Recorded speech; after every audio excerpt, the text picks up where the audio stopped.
Hey everybody, welcome to another video review. This one is going to be a little bit awkward to do. This is the Ahsoka Tano, EFX Ahsoka Tano dual lightsaber set from the Disney Plus show Ahsoka.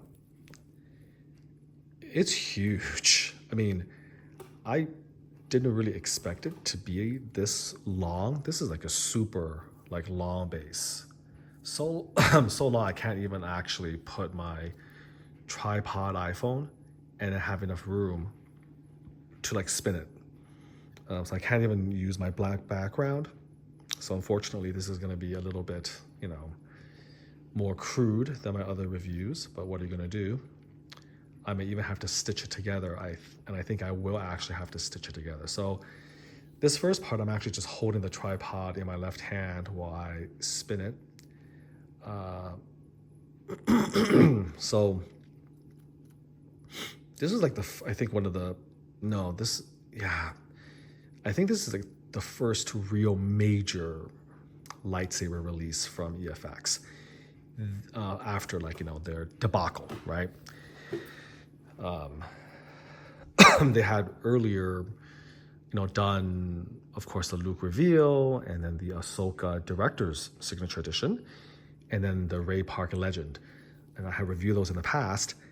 And again, they all just sort of smacked of false starts where, first they were going to do something that had a vision for how to do the lightsabers. And then they kind of decided, let's go to, maybe in this direction, and then let's go in this direction. And then ultimately, of course, they flamed out. So when they went back to kind of reset, and try to, start over, they released the Mandalorian Luke Skywalker lightsaber. And that one, I don't know what to think of, I guess eventually I am going to buy it. I mean, they decided to make the limitation 1,750, which is sort of a joke when you think about it. It's not a signature edition. I mean, I know it's a Luke hilt, and I guess they were hoping to take advantage of the tons of people who now missed the boat on the Master Replicas versions of those Luke Skywalker Return of the Jedi lightsabers. And I guess maybe they thought that there would be a lot more demand, but 1,750, those things are going to be around forever, especially since they're from The Mandalorian, which is nowhere near as iconic as the original trilogy hilts. And it has this extremely large emitter, which is supposedly true to the shooting prop. But, that's again going to rub a couple of the, original trilogy purists wrong, because that's not going to be really Luke's saber from the original trilogy. But that was their first foray back. The Dark Ray lightsaber was already put on pre-order. It had been on pre-order, I think, for years. And so that's really not reflective of the so-called new and improved EFX, right? So that was I guess their first kind of pre-order, the new company, right? The company turning over a new leaf.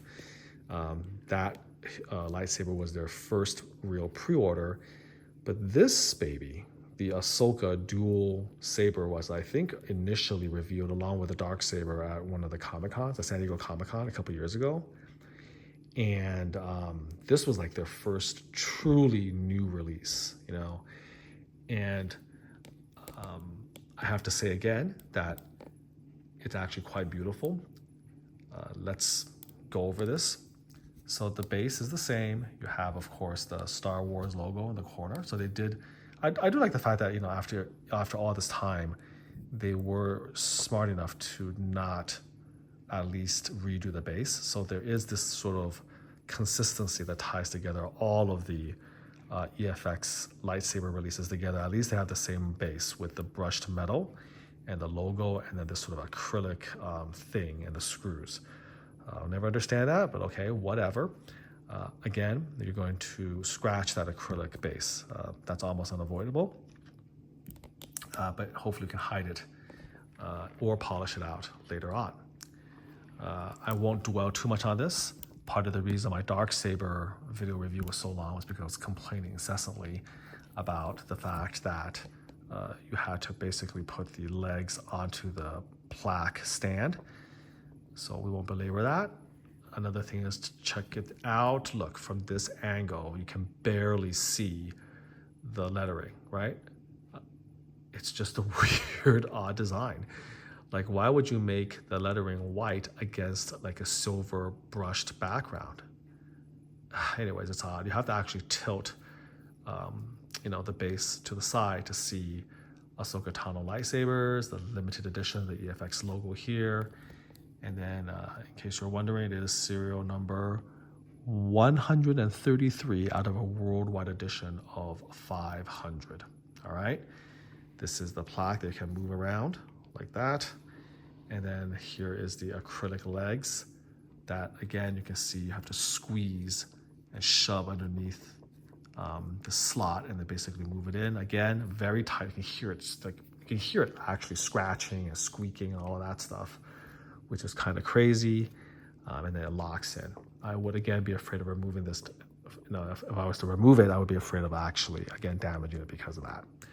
So this is very similar to the Darksaber, but different from, for instance, the Maul Legend and the Ahsoka Directors and the Luke Reveal. But moving forward, I think this is going to be what they're going to use to really give extra stability to their acrylic legs. Again, not a terribly big fan of it, because this is a dual lightsaber, a dual lightsaber presentation. They have sort of the double where you can see the bottom and the top. I quite like that. Check it out here. So quite pleased with the way they displayed it. It's a beautiful way of displaying it. And then, of course, this is in homage to Ahsoka, who always dual-wielded her lightsabers, the longer one and the shorter one. Again, a homage to the Japanese, kind of dual sword one being a longer katana and the other one a shorter sword. I have to check up what they call that shorter sword. But in any case, this is reflective of Ahsoka's dual sabers from, I think, Rebels, as well as Ahsoka and the Mandalorian. This is where she is a grown, basically a woman, fully grown, not a Jedi, as she would say, but I don't know what you would call her. She's not a Jedi, but she's a very well-trained Force user. She had, of course, dual sabers even in the Clone Wars, and one of the regrets is that they didn't have a double lightsaber for the director's edition, although I can kind of understand it because, unless I'm wrong, I think that those were pretty identical. I have to go back to look at season 7 of the Clone Wars when Anakin first gifts her these, but I think they're like basically the same, right? So maybe they just didn't want to waste money just giving you two exactly the same, whereas here there's obviously significant difference in coloration, in size, in design. You can tell that they're almost like a matching, they're like obviously a matching set. They're sisters, but far from being identical. So it's a lot more interesting, obviously, to recreate this. And maybe the original Clone Wars version, it was just literally identical. And so there was not much point in making another one. You just have two of them. But still, I kind of wish that they'd done that and then displayed it like this, I think that's really, really artistic, and I really, really like it. So there you go. That's sort of where we're at for actually showing how it's supposed to be displayed from all different angles. And I guess it also kind of shows Ahsoka's maturity now that she is, like a full Force user, so experienced with everything she's been through. She's now crafting her own lightsaber, and the original one from the signature, the Dave Filoni's signature edition version, was more of her when she was like a Padawan, right? So much more simple, and this is with her as like essentially a knight versus even a master. So you can appreciate the artistry and the complexity of these newer hilts compared to the ones she had when she was still simply in training. You know, again, just way more intricate design shows the maturity, right, of the person crafting that saber. I'm gonna have to decide how tall the case is gonna be, but it seems like it's gonna be pretty darn tall, you know, like the tallest one yet. And it's gonna be a massive case, a massive acrylic case that's gonna have to be commissioned. I really didn't think it would be that big, but it is, and I have really nowhere to put this, so I have to kind of make some decisions a little bit later on. Okay, so in addition to that, of course, unfortunately, they did not have a signature edition, only a limited edition of this set. And so I had to, as many people did, I had to make my own signature edition, which in this case is signed by Rosario Dawson. I still kind of prefer the master replicas version of their signature plaques. In retrospect, I should have actually commissioned one that was, you know, very similar to the EFX. I can just slide it right next door. I can kind of slide this thing halfway, for instance, like that, and then be able to display both sort of centered. But you know, at the end of the day, I think mine is just better because, again, it's mimicking master replicas, which just simply, I think, is just smarter about it. And it not only tells you that it's the show Ahsoka, but it gives you the name of the character, her dual lightsabers, and then, of course, the signature with Rosario Dawson's name below. Whereas here, they just say Star Wars. You know, here we have Star Wars a little bit smaller with Ahsoka here. So I think I like the layout of this better because, again, this layout mimics the Master Replicas version. So this is how it would look, you know, somewhat off-center. And you have to kind of mess around with the plaque and the placement of the plaque. This signature was obtained through Official Picks, so of course it's certified with its own hologram on the back of the plaque.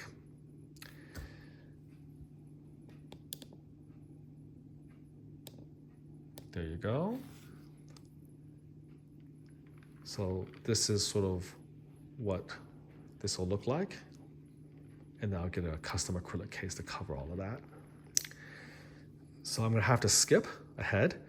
I'm gonna cut and then get my tripod set up. So at that point, we'll look over the certificate of authenticity, of authenticity, look over the certificate of authenticity, as well as actually begin to show the hilts in a lot more detail close up so you can appreciate that. So that'll be after the cut. See you then. Hey everybody, welcome back to After the Cut. So this is a little bit different way of reviewing these lightsabers. I've already kind of shown you how everything looks like on the base and the plaque display stand, for instance. And again, the thing that kind of really surprised me is that the Ahsoka dual lightsaber set was just so wide. I mean, I knew that it would be tall because obviously you're showing both hilts, but I didn't think they would be so long because I suppose this hilt actually is pretty long. It's about as long as any lightsaber hilt, and actually probably longer now that I look at it. Yeah, I mean, this is the reason why the base was so huge. This is like essentially like a two-handed grip, you know, and so in order to accommodate the size of this longer hilt, they had to make the base really large and long. And so because of that, I just had a really hard time just sort of like twirling it and showing it from all different angles. And it would be really hard, you know, to have it aside and also go through these close-ups. I somehow managed to do that with the Darth Maul versions, but maybe I just had a lot more room, but it just became awkward. So I decided to cut it and then focus again on the close-ups. So before doing that, let's talk about the certificate of authenticity.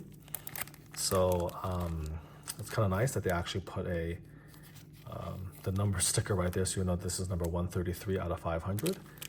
in its little shrink wrap. So I'm gonna open this up. Slide this thing out. It's a pretty snug fit, actually. So I'll put that aside. And so here it is, EFX. And then it folds out. Let's check out all the stuff that's in there. We'll put this aside for now. So this is the actual certificate of authenticity. This is their return policy and limited warranty. Nothing too special about that. If you open this up,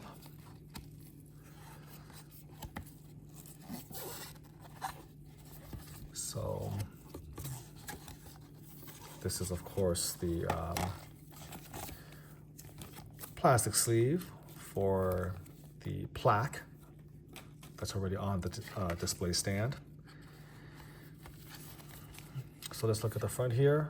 Star Wars Ahsoka Tano Lightsabers, limited edition. They did not do a signature edition for this, which is a bit of a shame and kind of a lost opportunity. Obviously, Rosario Dawson does do signatures. I mean, you can see custom signature plaques of her as Ahsoka Tano for these lightsabers, for these very lightsabers, all over the internet, being sold for some pretty ridiculous prices, in my opinion, but that's neither here nor there.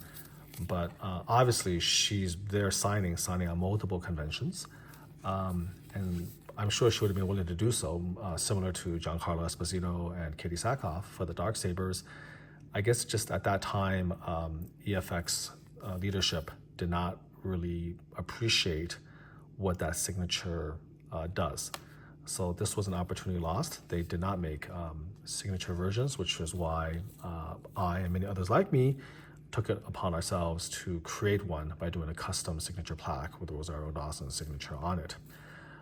If you open it up, it is a triptych, and it shows, again, stills from the movie. Really, really nice shots. This is the same sort of high gloss, high quality paper stock that EFX used for their Darksabers. So you have this one here. I don't know what scene this is from. This is pretty dark. I think it might be from when she was fighting the Sith and the, well, not the Sith, but Balon, or is it Balon and his apprentice? It's been a while since I've watched it. They're finding the forest. So there's that shot. Then there's the shot here. And if you open, you have a short little blurb that they talk about. Talk about her green bladed lightsaber and the reverse grip. And that's the Dave Filoni's Signatures Edition version that they're talking about. And then later on, Ahsoka would build a second green bladed lightsaber with a shorter Shoto style blade. That's the word I was looking for, Shoto style. The shorter bladed lightsaber worked as a complement to her primary weapon. And then they talked about the new pair of lightsabers with the white plasma blades. So pretty cool. I think what I was meaning to say with the samurai combination was the katana and the wakizashi, right? The one long sword and the shorter sword. And I think maybe this is kind of what they were trying to pattern after. On this side, this is the same generic certificate of authenticity with the same typo, the helmet instead of the lightsaber. My feeling is that they actually never made a certificate of authenticity with the lightsaber, that doesn't actually exist. They just simply cut and pasted and photocopied this generic certificate onto all of the paperwork. So this is a little bit later review because I'm splicing.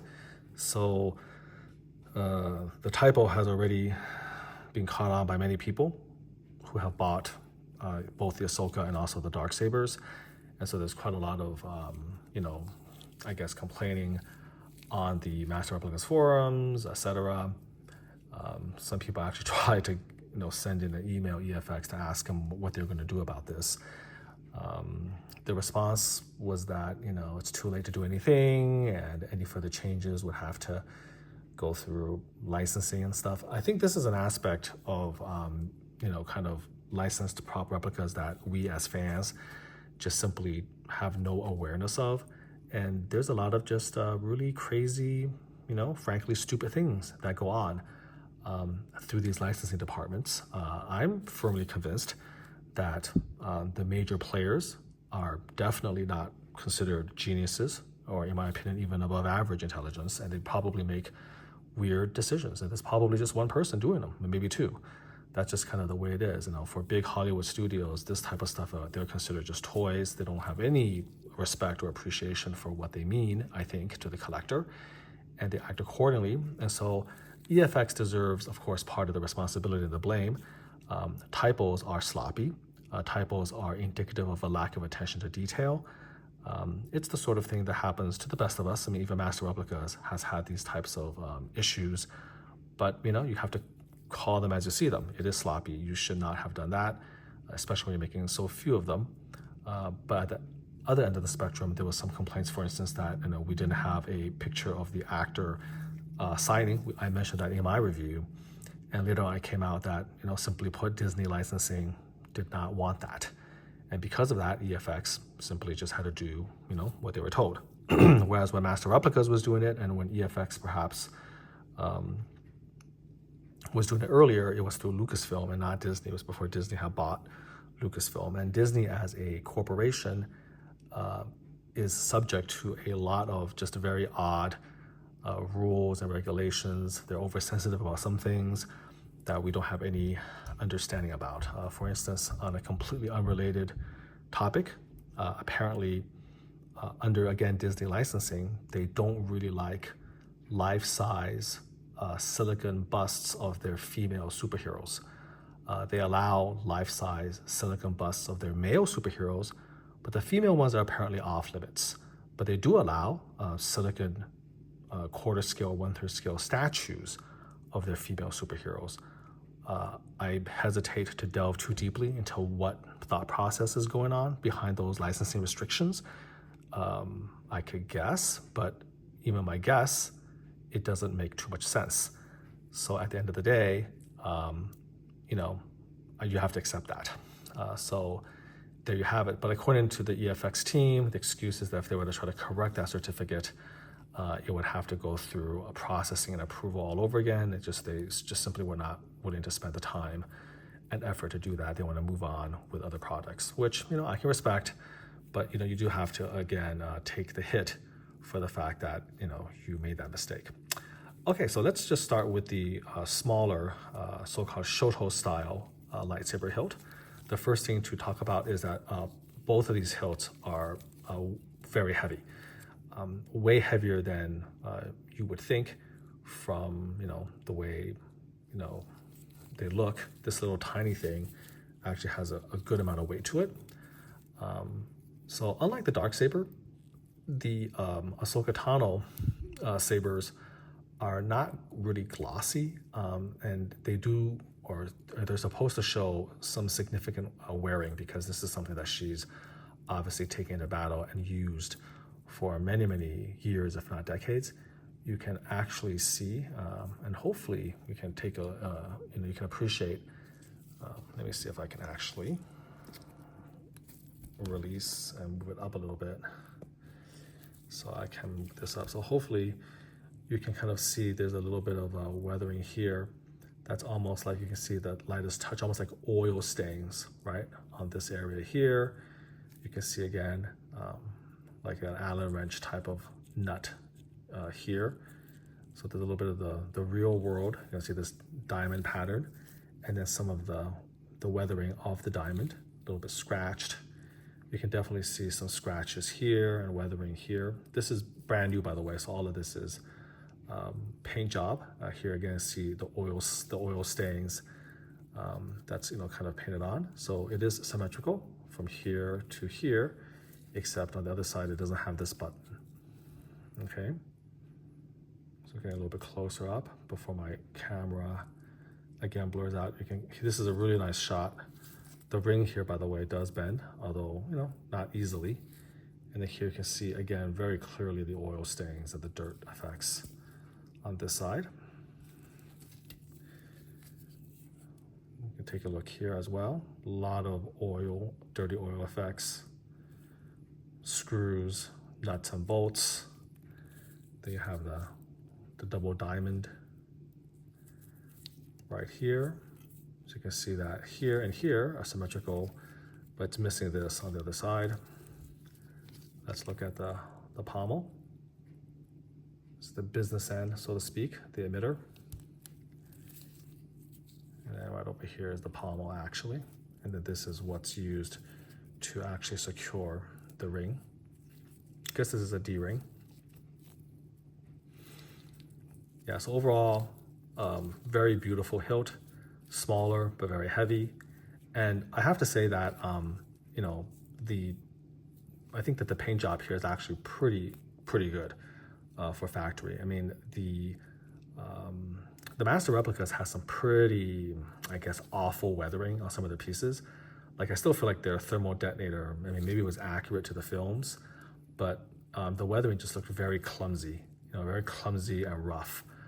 Here, I feel like the weathering is very subtle and realistic. I mean, it does look like the sort of, you know, wear and tear and scratches that you would get from just constantly using it in battle. You can see the oil effects. And what makes it most remarkable is that, you know, this is actually hand painted, which means that there is some reproducibility. I mean, I would you know, kind of hazard to say that multiple of those of us who own this will all have very similar oil paints, you know, and slicks and stuff like that in the same places, you know. So I think that, again, for what it's worth, the paint job, in my opinion, is excellent. It's natural. It feels really good in the hand. Again, that's something, sadly, that can never be shown in a YouTube video. But when you grip it in the hand, it feels like there's quality there. It doesn't feel like a cheap, light toy. There's weight. So again, overall, very pleased. Of course, you know, you can see here again the seam line running all the way down the weapon, and on the other hand, you can see the seam line as well. You know, it's subtle, but again, it's just another reminder of how, you know, things have changed. Now, whether this is because of EFX willingly taking shortcuts to maximize profit margins, or to try to decrease potential quality control issues, or, you know, whether it's actually, again, Disney licensing forcing them to do this, no one will know. I mean, obviously, Disney licensing did not force EFX to specifically replace lightsaber with helmet and look dumb. That's not Disney's fault, but I can definitely, you know, believe that Disney was the one who, you know, prevented us from getting a very nice picture of our actors signing the certificates for whatever stupid unknown reason.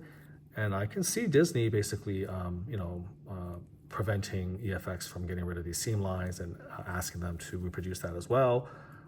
But it could be just as likely, for instance, that EFX could have done whatever they wanted and they just simply chose not to go the extra mile. Now that we've looked at the smaller hilt, let's look at the bigger one. This is really long. As you can see, I'm holding it all the way arm's length for you to get an appreciation of how, you know, big this is and how this is actually literally a two-handed grip. Looking at this, I feel like this is probably about as long as any of the hilts. Probably only the Darth Maul, you know, is longer than this. So it's pretty impressive, actually. Obviously, the dark Ray lightsaber is longer if you unfold it. So here you can still see, again, the beautiful paint job, the weathering. And I just kind of like the contrasting colors. So if you look at the two side by side, hopefully you can tell that this is the darker gray, and this here is a little bit lighter gray in color. So there's a contrast not only in size between the two, but in the color as well. But you can tell that the two are sisters. I really like this particular design here because it kind of goes halfway across both. It's ribbed. You can see the alternating structures. You can see the little details. In this case, the seam line really does hurt, I think, the presentation of this hilt. There is no way you can look at the seam line and think that this is an authentic lightsaber from the world of Star Wars or Ahsoka. You know damn well that this is just a prop replica, which is fine. I mean, there are some people who actively want that. You know, I respect that. I respect their opinion, but I personally, of course, do not want that in my props. So that kind of hurts, but I really like that little bit of detail here. Again, you can see the double diamond. This is now black. Looking close up, you can kind of move it back and forth. you can definitely kind of appreciate the scratches, the wear, the weathering. I kind of like this sort of brass color. It just adds a lot more, kind of character to the piece, right? A lot of different details to appreciate, like these little screws here and here. Another Allen wrench nut here, or bolt, same thing. And then you can kind of see another button here that offers a little bit of asymmetry between here and here. You can see that this is there, just similar to how this thing is a little bit different, right? You can see that definitely the two are meant to be matching pair, so that there are similarities as well. Check out again all of the grease that are painted on. This is especially dirty. Look at that. Look at the scratches, the splotches. Again, you can see it even going into like the cracks here. And then this is where the D-ring is. I think the seam line is particularly bad here. Look at this seam line all the way down. I mean, is that something that's the same size? Yeah, this one has the seam line as well, but somehow I didn't notice it as much as with this one. So definitely can tell the seam line. Look at the paint, the oil applications. I really like the way they did that. And then again, the emitter, really cool emitter. You can compare how this is different from this emitter. So again, I just like the fact that, the two are obviously, meant to be paired together, but have their own individual, kind of accents and character.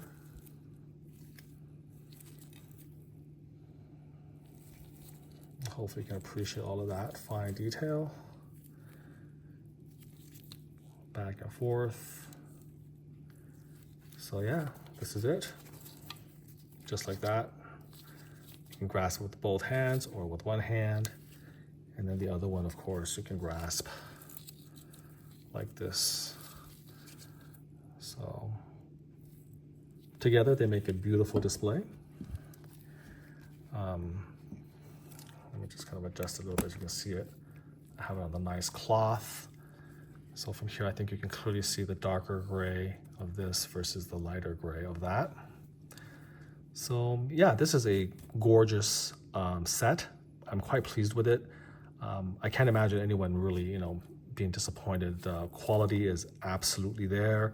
The weight is there. The attention to detail is there. The factory paint is there. Just really nothing to complain about.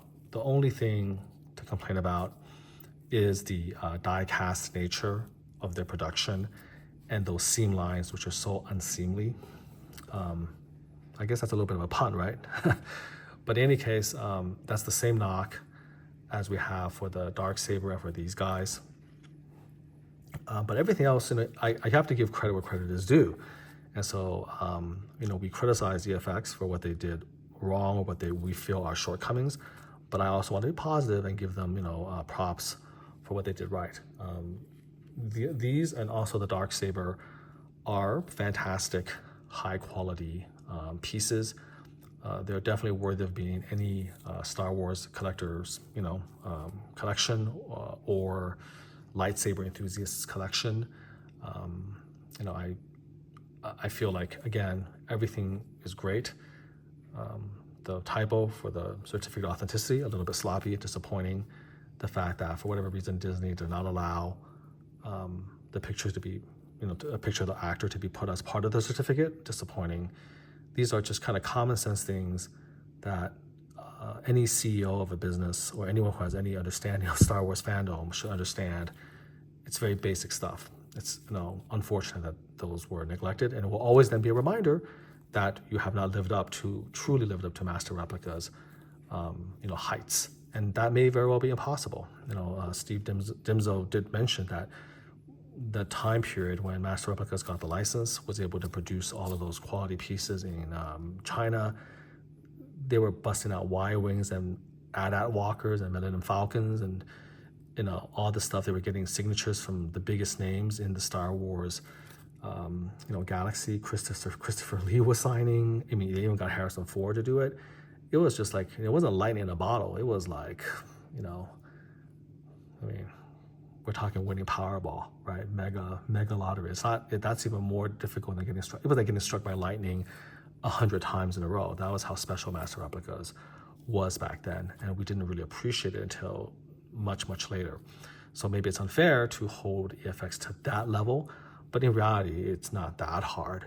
I mean, because Master Replicas showed it to you, and I feel badly that Disney, themselves also, let's face it, has been shooting themselves in the foot quite a bit lately. They can't just get out of their own way in that respect.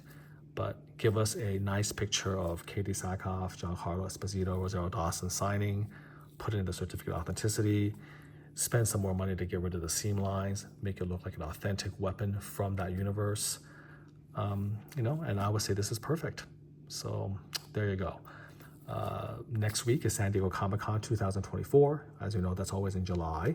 And supposedly, EFX is going to be making some new announcements for a future product. Let's see what they've got, In my opinion, I don't think that the Disney streaming shows have been super popular. I myself obviously enjoy them. I like them. I like The Mandalorian. I like Ahsoka. I've been watching them. But it's never going to reach the same level of popularity as the trilogies. Even the sequel trilogy, which I personally can't stand, still has more cachet, has more popularity than any of these Disney Plus streaming shows. So I hope that their announcements make some sense. It's no coincidence that this set, as beautiful as it is still sitting easily available for purchase on their website. It's no coincidence that The Mandalorian Luke Skywalker will be available probably till the end of time. But when you bust it out with the Katie Sackhoff Signature Edition Darksaber is sold out within 5 minutes. They should think about that. And so I'm hoping that there will be some lightsaber announcements. I'm hoping that there will be signature lightsaber announcements. And I'm hoping that they're going to be from, the movies. Because quite frankly, from the Disney Plus streaming shows, we just simply haven't had enough opportunity to develop any real emotional, relationship with the lightsabers of these random characters, these random, people. Nobody really remembers Sabine Wren's lightsaber hilt or Ezra Bridger's. Ezra's is maybe a little bit better known just because of the Rebels, but these are random hilts. There's none of the kind of the iconic background. These are kind of nice, right? But at the same time, it's because we already have a relationship with Ahsoka. We know she has she wields dual lightsabers, and this seems like a really cool evolution of her character that she designed this as she became a master in her own right. I just don't think it would be the same getting, say, Baylan Swan's hilt or his apprentice's hilt, the girl with the white hair. Was it Shin? I think it was the name, Shin. Same thing with Ezra Bridger's or Sabine's. We need, maybe a Kylo Ren. We need a Leia, for God's sakes. We need the original, Rey hilt from Force Awakens, her version of the Luke hilt. I mean, these are more iconic and more necessary. Sadly, we'll never ever get a Carrie Fisher signed lightsaber, which is a damn shame. But Adam Driver is around, so is Daisy Ridley. These will be great opportunities, and they would sell very, very well. So hopefully EFX will do the smart thing. We'll do the smart thing both for their fans and for their business. But we'll see. Next week is going to be kind of a big week, exciting week. So let's see what they turn out. But as far as this is my review of the Ahsoka Tano dual lightsaber set from EFX. I hope you enjoyed it. Sorry, it's a little bit more unconventional because I have to splice it.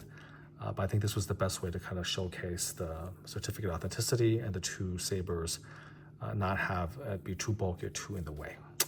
All right, so until next time, do take care.